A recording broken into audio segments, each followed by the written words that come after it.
Hey, what's up guys, welcome back to another video on my YouTube channel TV. So in today's video I'm going to tell you guys 10 advanced level tips and tricks that pro players use when playing Free Fire, and if you use and follow these tips and tricks, then I'm going to tell you guys in this video it can help you become a pro player in Free Fire.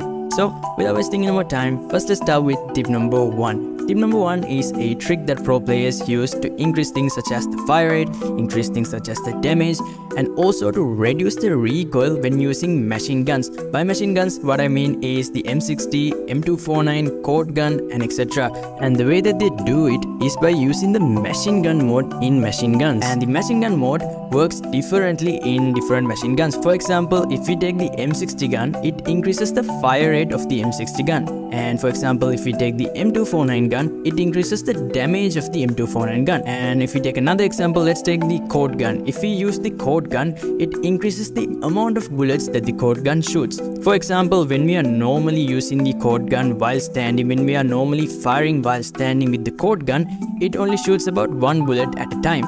But when the machine gun mode is activated in the cord gun, it shoots about 3 bullets at a time. So it's a really good idea to turn on the machine gun mode when using machine guns. And the way to turn on the machine gun mode is by either going into a crouched or prone position. Personally, I would recommend you guys to go into a crouched position because it's a lot easier to move the crosshair when you're in a crouched position. So I highly recommend that you guys use the machine gun mode when using machine guns. So that was tip number 1. Now let's move on to tip number 2. Tip number 2 is a trick that pro players use in the clock tower round. And the trick that they do is done right here. For example, let's say that an enemy is blocking you with a glue wall, and the enemy might think that the only way that you can come inside this room is by breaking this glue wall, but that is not true. There's another way that you can go inside this room without breaking the glue wall. So now I'm going to tell you guys step by step how you can go inside this room without breaking the glue wall. And to do this, first what you need to do is come near this window. Next, jump on top of this window. After that, turn towards the other window. Next, press the run button and quickly jump onto the other window. Now it can be a little bit hard for beginners to do this. Some people might find it easy to do it and some people might find it hard to do it. Personally, I found it hard to do it at first, but when you keep practicing, it's a lot easier for you guys to do it. So remember to practice this several times before you do it, and once you are actually good at it, you can use it in matches.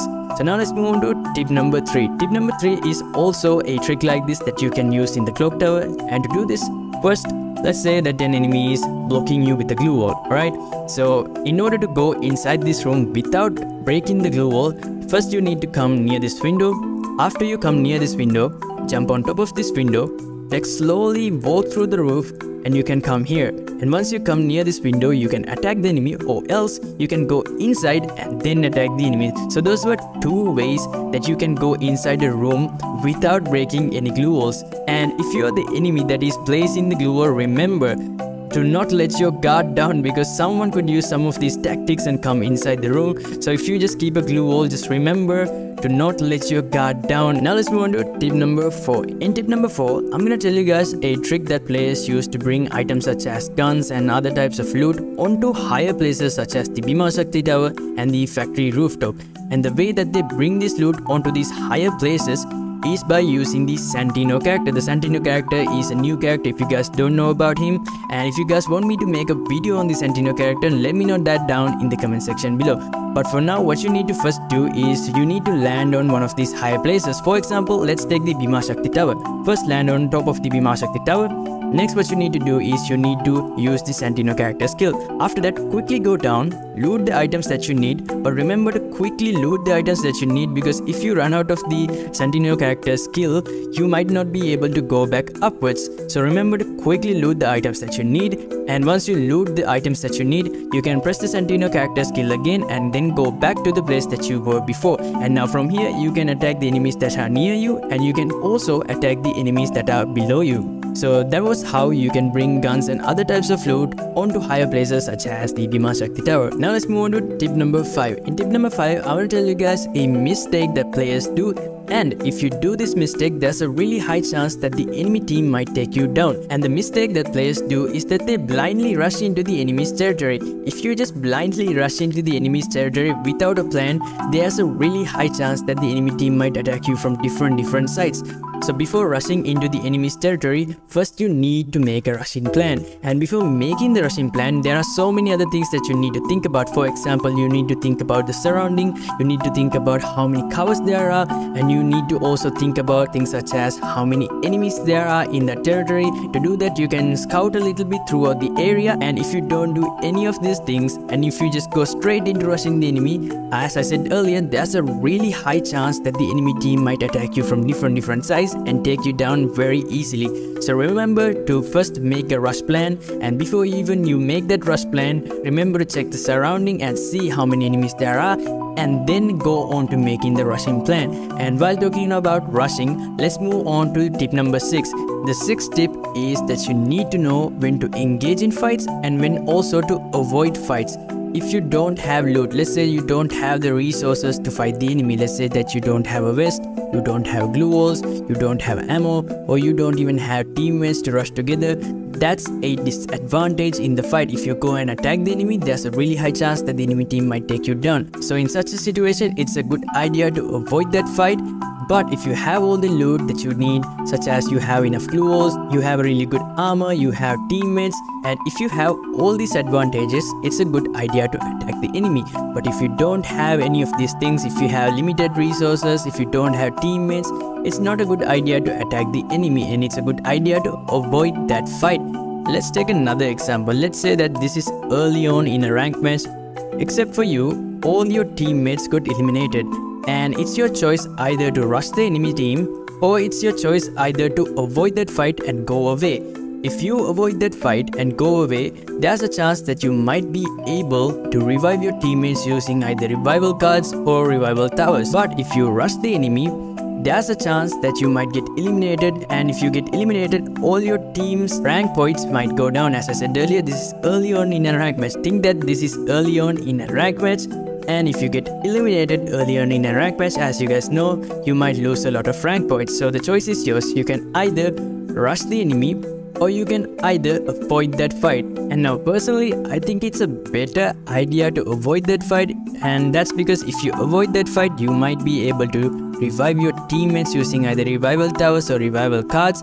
And even if you can't revive your teammates, let's say you might be able to stay until the top 10 enemies, and if you stay until the top 10 enemies, there's a high chance that you might be able to save up those rank points. But if you get eliminated early on in that rank match, there's a really high chance that a lot of your rank points and a lot of your teammates' rank points might go down. So personally, I think at such a time, it's a better idea to avoid that fight. But when you have the advantage in the fight, it's a better idea to rush the enemy.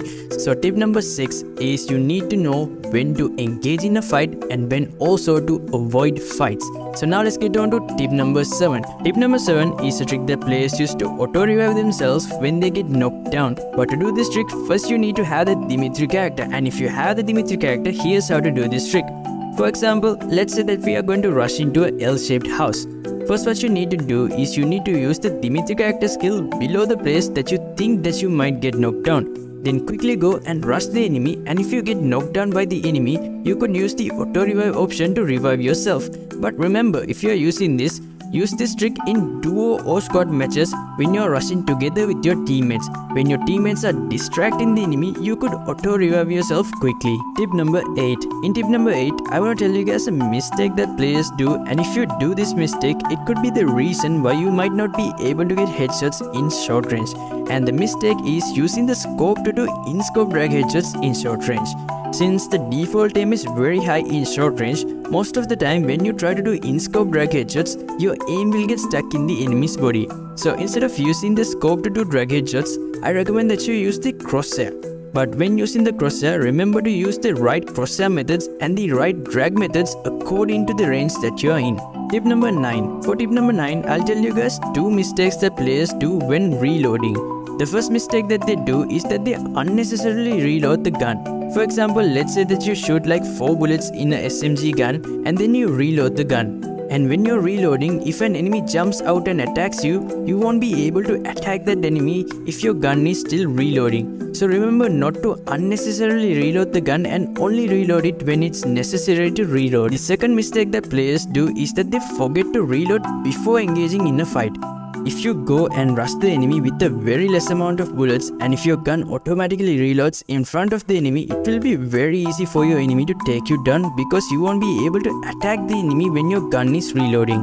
So remember to first see how many bullets that you have and reload the gun before rushing the enemy. Tip number 10. The 10th tip that I want to tell you guys is to learn how to manage your loot.